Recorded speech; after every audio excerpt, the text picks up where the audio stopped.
Assalamualaikum warahmatullahi wabarakatuh. Kami dari kelompok 6 akan mempresentasikan mengenai perusahaan PT Batik Danar Hadi. PT Batik Danar Hadi merupakan perusahaan batik ternama yang berpusat di kota Solo. Perusahaan ini didirikan pada tahun 1967 oleh Santo Sadullah bersama istrinya dan mulai menggunakan nama Batik Danar Hadi 2 tahun setelahnya. Sejak awal berdirinya perusahaan ini fokus pada pelestarian dan pengembangan seni membatik sebagai warisan budaya Indonesia. Bidang usaha utamanya yaitu meliputi produksi berbagai jenis batik seperti batik tulis, batik cap, batik cetak, dan batik printing. Selain kain batik mentah, Danar Hadi juga mengembangkan produk busana siap pakai dan berbagai produk batik modern untuk menjangkau konsumen dari berbagai kalangan, termasuk generasi muda. Dalam mengembangkan pasarnya, perusahaan ini telah membuka banyak outlet di berbagai kota besar Indonesia, seperti Jakarta, Bandung, Surabaya, Yogyakarta, Semarang, Bali, Medan, dan Makassar. Tidak hanya di dalam negeri, Danar Hadi juga mulai merambah pasar internasional sejak tahun 1976 dengan mengekspor produknya ke negara-negara seperti Australia dan Italia, serta memperluas jangkauan ke Eropa dan Amerika dengan jumlah karyawan mencapai lebih dari 1.000 orang. Perusahaan ini terus berkomitmen untuk menjaga kualitas produk melalui pengendalian mutu di setiap proses produksi. Selain menjadi pelaku industri batik, Danar Hadi juga berperan penting dalam melestarikan dan memperkenalkan kebudayaan Indonesia ke kancah dunia. Kemudian ada visi dan misi dari PT Batik Danar Hadi. Visi yang pertama yaitu menjadikan batik sebagai bagian dari gaya hidup sehari-hari. Visi yang kedua yaitu menjadi merek produk batik terbaik yang dikenal di seluruh dunia.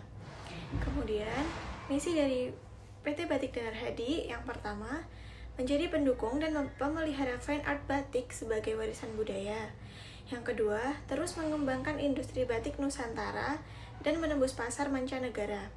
Yang ketiga, menjaga kualitas baik produk batik tradisional maupun pakaian batik siap pakai. Yang keempat, menekankan pencapaian dalam kualitas dan keahlian untuk melestarikan seni tradisional. Yang kelima, berinovasi melalui pengembangan produk batik yang bersifat multidimensional. Yang keenam, menjalin kerjasama dengan mitra-mitra usaha untuk menembus pasar global. Kemudian ada visi usulan, yaitu menjadi merek batik global yang menjadikan batik dari gaya hidup modern sekaligus melestarikan budaya Nusantara yang menginspirasi dunia. Dan ada misi usulan, yaitu melestarikan warisan budaya batik melalui produk berkualitas dan inovatif, mengoptimalkan teknologi dalam produksi dan pemasaran, berfokus pada kepuasan pelanggan, serta memperluas pasar global melalui kemitraan strategis berkelanjutan. Selanjutnya ada analisis internal pada bagian strengths atau kekuatan. Yang pertama, peningkatan penjualan ekspor stabil tiap tahun sebesar 12-15%. Yang kedua, brand awareness meningkat terutama di kota-kota besar dan pasar internasional, yakni bertambah 2 outlet baru tiap tahun terakhir. 3. Rata-rata penjualan per pelanggan meningkat sebesar 10% karena ada koleksi premium sebanyak 10%. Yang keempat, promosi dan event budaya berhasil meningkatkan penjualan 15% selama periode tertentu yang sebelumnya hanya sebanyak 8%. Yang kelima, diversifikasi produk meningkat, jumlah koleksi modern bertambah 20% dibanding tahun sebelumnya, yakni 8%. Yang keenam, inventory turnover meningkat dari 5,8 menjadi 6,5 karena pengelolaan stok yang lebih baik. Yang ketujuh, pengendalian kualitas lebih baik, penurunan tingkat catat produk premium sebesar 5%. Yang kedelapan, loyalitas pelanggan meningkat, jumlah pelanggan tetap naik 12%. Yang kesembilan, reputasi budaya semakin kuat dengan partisipasi aktif dalam pemeran internasional, yaitu meningkat 10% dibandingkan dengan tahun lalu. Yang terakhir, adanya efisiensi biaya promosi yang meningkat, return on marketing investment yang naik 8%. Kemudian ada weakness atau kelemahan. Yang pertama, proses produksi batik tulis masih lambat. Waktu pengerjaan naik 5% karena peningkatan permintaan sebesar 8%. Yang kedua, sistem informasi belum optimal. Waktu input data meningkat 3% akibat sistem manual. Yang ketiga, brand internasional belum cukup kuat. Pertumbuhan pengenalan dari luar negeri hanya naik 2%-4%. Yang keempat, perencanaan bahan baku kurang efisien. Stok bahan baku berlebih naik 4% dari yang sebelumnya hanya 2%. Yang terakhir, adanya tingkat cacat produk naik 1% pada produk non-premium. Kemudian, analisis eksternal pada bagian opportunities atau peluang. Yang pertama, tren penggunaan batik sebagai busana formal dan sehari-hari meningkat 12% setiap tahun. Yang kedua, dukungan pemerintah terhadap industri batik melalui program UMKM dan peningkatan ekspor sebesar 11%. Yang ketiga, pasar ekspor batik terus berkembang khususnya di Asia dan Eropa, yakni naik 10% pada tahun ini. Yang ketiga, pasar ekspor batik terus berkembang khususnya di Asia dan Eropa, naik 10% tahun ini.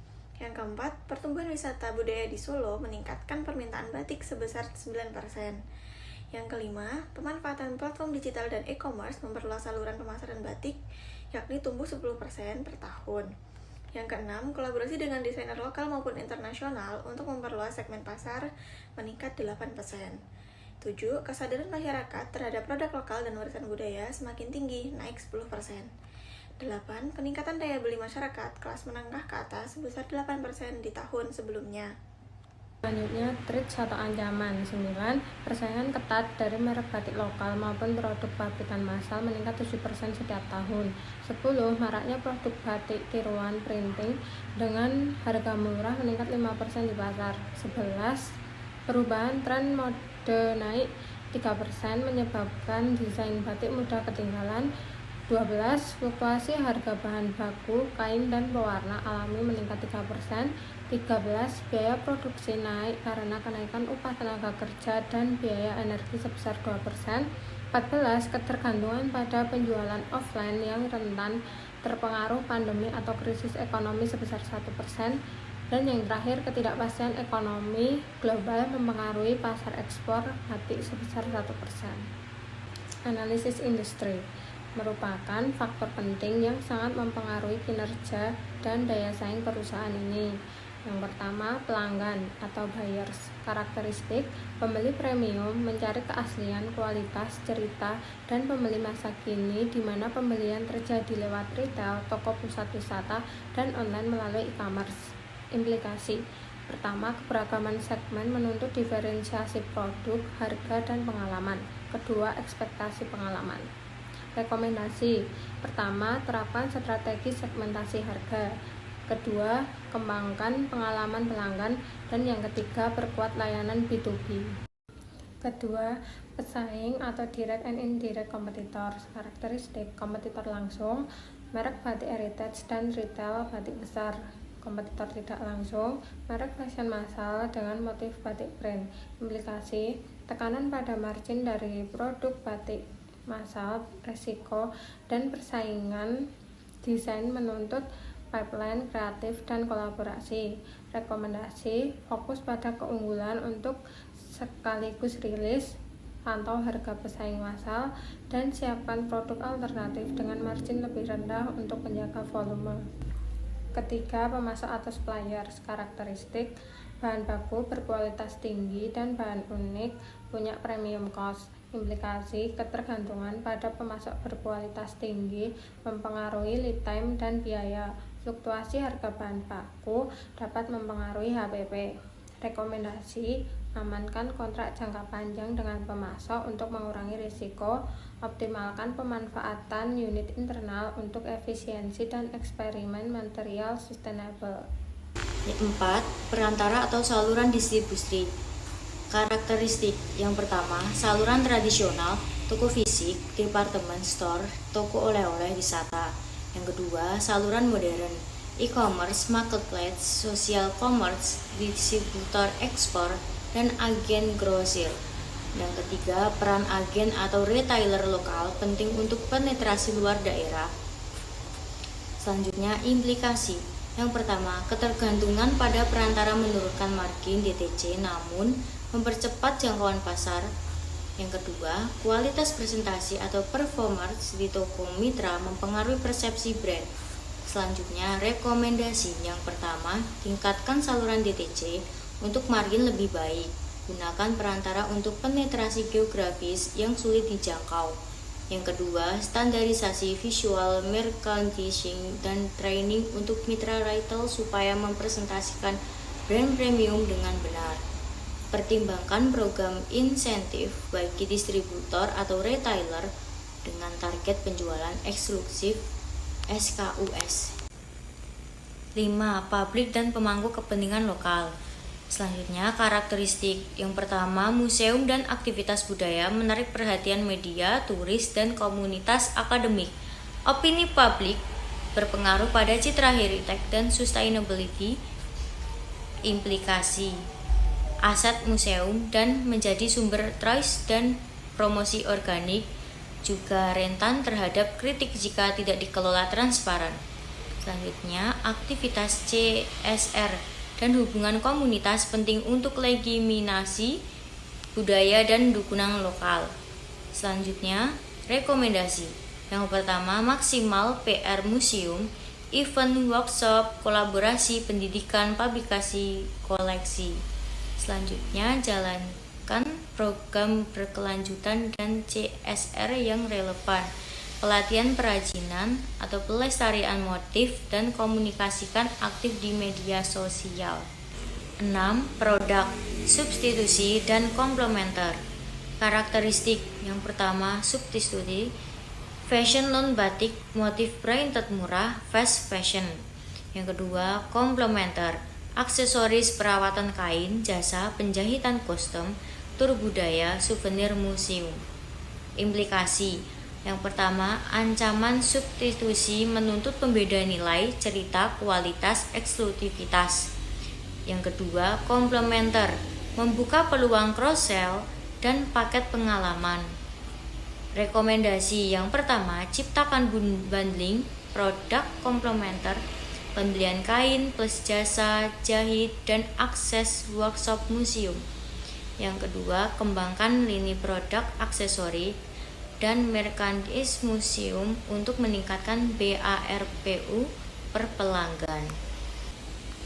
Tabel ini menunjukkan bahwa perusahaan memiliki banyak kekuatan seperti peningkatan ekspor, brand yang semakin dikenal, penjualan yang naik, promosi yang efektif, serta kualitas dan loyalitas pelanggan yang baik. Namun, masih ada kelemahan seperti produksi yang lambat, sistem informasi kurang optimal, brand internasional lemah, dan efisien bahan baku yang perlu ditingkatkan. Dengan total skor 2,93, kekuatan perusahaan lebih dominan daripada kelemahannya.